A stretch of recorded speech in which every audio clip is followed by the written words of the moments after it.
Hi hello, ഇന്നത്തെ വീഡിയോയിലേക്ക് എല്ലാവർക്കും സ്വാഗതം. ഇന്നത്തെ യാത്ര എങ്ങോട്ടേക്കാന്നല്ലേ? ഒന്ന് ഭക്തിമാർഗ്ഗമാവാമെന്ന് കരുതി. എൻ്റെ കല്യാണം കഴിഞ്ഞിട്ട് ഈ ഒക്ടോബർ 21, 2025 ആയപ്പോഴേക്കും 7 കൊല്ലമായി.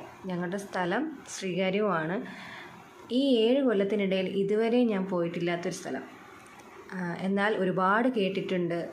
ഒത്തിരി നാളുകൊണ്ട് പോകാൻ ആഗ്രഹിച്ചിരുന്ന ഒരിടം. അവിടേക്കാണ് ഞങ്ങളിന്ന് പോകുന്നത്. ഞങ്ങൾ പോകുന്നത് തൊഴുവങ്കോട് ദേവീക്ഷേത്രത്തിലേക്കാണ്. ഒത്തിരി നാളുകൊണ്ട് ആഗ്രഹിച്ചതാണ് അവിടെ പോകണമെന്ന്. പക്ഷേ ഇതുവരെ നടന്നിട്ടില്ല. ഇന്ന് എന്തായാലും ആഗ്രഹം സാധിച്ചു. ഞങ്ങളൊരു 6:45 രാവിലെ ഇറങ്ങി. ഇപ്പോൾ കുറച്ച് നാൾ കൊണ്ട് നമ്മൾ ട്രിവാൻഡ്രത്തൊക്കെ ഇങ്ങനെയാണല്ലോ, അധികം വെയിലില്ല എന്നാൽ മഴയും ഇല്ല, ഇടയ്ക്കിടയ്ക്ക് ചെറിയ ചാറ്റലുമായിട്ടൊക്കെ നിൽക്കുന്ന അന്തരീക്ഷം എപ്പോഴും ഇങ്ങനെ ഒരു മൂടിക്കെട്ടിയൊരവസ്ഥയിലാണ് നിൽക്കുന്നത്.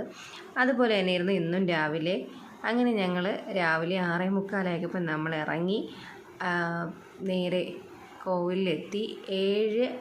7:15 കഴിഞ്ഞപ്പോൾ ഞങ്ങളവിടെ എത്തി. പക്ഷെ നല്ല തിരക്കുണ്ടായി. ഞായർ, ചൊവ്വ, വെള്ളി എന്നീ ദിവസങ്ങളാണ് ഏറെ പ്രധാനപ്പെട്ടത്. ഇന്ന് വെള്ളിയാഴ്ച ആയതുകൊണ്ട് തന്നെ അത്യാവശ്യം നല്ല തിരക്കും ഉണ്ടായിരുന്നു. പൂജകൾ ചെയ്യാനും പിന്നെ ഒരു ഭാഗത്ത് പൊങ്കാലയും അങ്ങനെ എല്ലാ കാര്യങ്ങൾക്കും നല്ല തിരക്കുണ്ടായിരുന്നു. ഞങ്ങൾ ചരടുജപത്തിനും മറ്റും കൊടുത്തിരുന്നു. 8:30 മണി വരെ വെയിറ്റ് ചെയ്തെങ്കിലും നമുക്കത് കിട്ടിയില്ല, തിരക്ക് കാരണം കിട്ടിയില്ല. അങ്ങനെ പിന്നെ ഞങ്ങളത്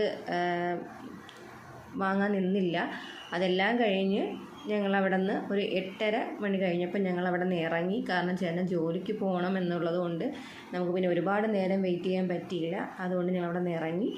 അപ്പോൾ ഇന്നത്തെ വിശേഷം ഇത്രയേ ഉള്ളൂ. ടാറ്റാ.